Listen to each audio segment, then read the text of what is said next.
નમસ્કાર દર્શક મિત્રો, હું છું રૂપલ લોણીચિયા. સંપૂર્ણ ન્યૂઝમાં આપનું સ્વાગત છે. બનાસકાંઠા જિલ્લામાં સાર્વત્રિક મેઘમહેર જોવા મળી રહી છે. ઉપરવાસમાં ભારે વરસાદના પગલે બનાસ નદીના જળસ્તરમાં વધારો થતા જોવા મળી રહ્યો છે. બનાસ નદીના પાણીમાં વધારો થતા બનાસકાંઠા જિલ્લાના ખેડૂતોમાં ખુશી જોવા મળી રહી છે. ખેડૂતો આવનાર સિઝન ઉનાળુ અને શિયાળો ખેતી માટે ફાયદાકારક થઈ શકે તેમ છે. હજુ દાંતીવાડા ડેમ સહિત જિલ્લાના મોટાભાગના જળાશયો સંપૂર્ણપણે ભરાય જેવી ખેડૂતો ભગવાન પાસે પ્રાર્થના કરી રહ્યા છે. બનાસકાંઠા જિલ્લાની જીવાદોરી સમજગણાતી બનાસ નદીમાં જળસ્તરમાં વધારો થતા ખેડૂતોમાં ખુશી જોવા મળી રહી છે.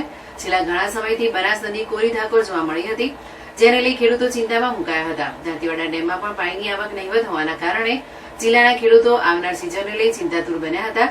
જોકે છેલ્લા 3 દિવસથી જિલ્લામાં ઝરમર તેમજ ઉપરવાસમાં ભારે વરસાદના પગલે રાત્રિ દરમિયાન બનાસકાંઠાની બનાસ નદી 2 કાંઠે વહેતી થઈ છે, જેને લઈ ખેડૂતોમાં ખુશી જોવા મળી રહી છે. તો બીજી તરફ જિલ્લા કલેક્ટરના આદેશ અનુસાર અમીરગઢ પોલીસ બનાસ નદીના કાંઠા વિસ્તાર પર જોવા મળી હતી. ઇકબાલગઢ ખાતે આવેલ વિશ્વેશ્વર મહાદેવના મંદિર ખાતે મોટી સંખ્યામાં શ્રદ્ધાળુ પહોંચતા હોય છે અને નદીમાં સ્નાન કરતા હોય છે, જેને અમીરગઢ પોલીસ દ્વારા ખાસ વ્યવસ્થા કરી નદીમાં કોઈ ઉતરે નહીં, જે માટે પોલીસ દ્વારા અલગથી પોલીસ તેમજ જીઆરડી સ્ટાફ ફાળવી વિશ્વેશ્વર નદી ખાતે બેરિકેટેડ અને સાંકળ દ્વારા લોકોને નદીથી દૂર રાખવામાં આવ્યા હતા.